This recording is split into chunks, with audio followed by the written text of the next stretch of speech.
السلام عليكم ورحمة الله وبركاته. الحمد لله وصلى اللهم على نبينا محمد وعلى آله وصحبه وسلم. والله يا قيمها يا قيالها هو مسكين كان له ولكن عبد الرحمن بروفيسور عبد الرحمن عبد الله حاجي دبع السر مشرح مدحوينه ونشرحان جلده وصل رئيس دلك الصومالية إنه قبته حلكة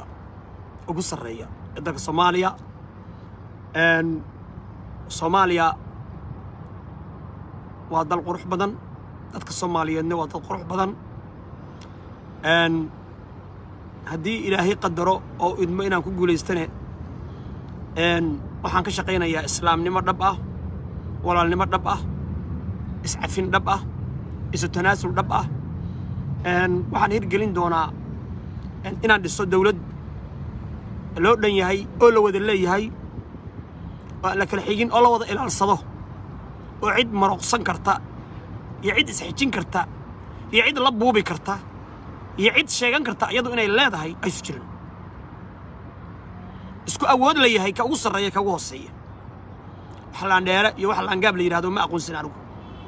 jifo tignika badan haysata iyo jifo beeraha falata anigu ay sameeyeen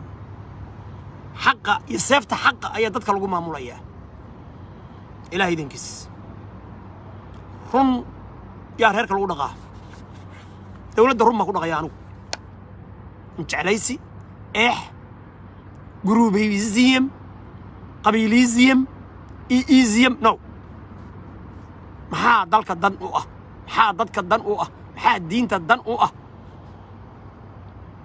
محا دالك كان الصومالية دي مسلمين تأه محاي هرماركو قاريان محا ديقة محاي تعليين محاي نعبيين محاي كفرحان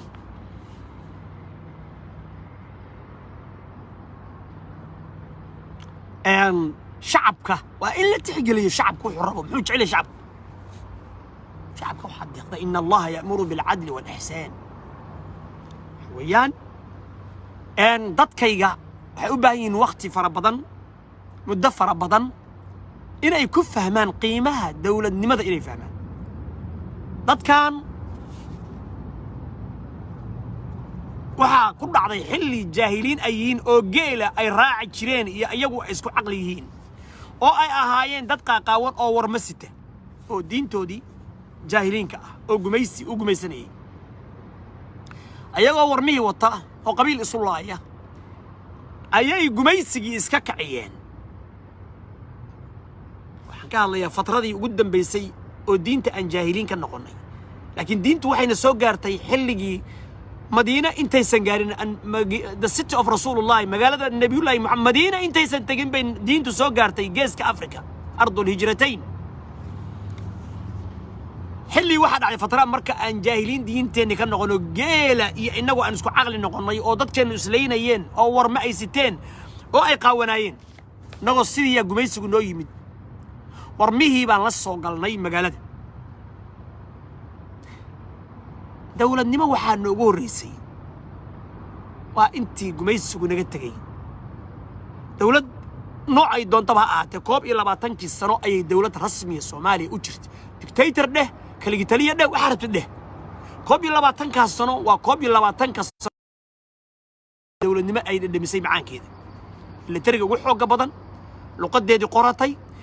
caafimaadka heer sare ka gaartay free ahaayeen iskuuladu تعليمته فري أهيد عفماتك فيها قف كست أو صومالي مريكان هيركاس مجاري ما أنت أنا حلقة تشونينه وحي أي قدالك النقطية وحي أهيد بمركي ورا الصومالي واسرع السنين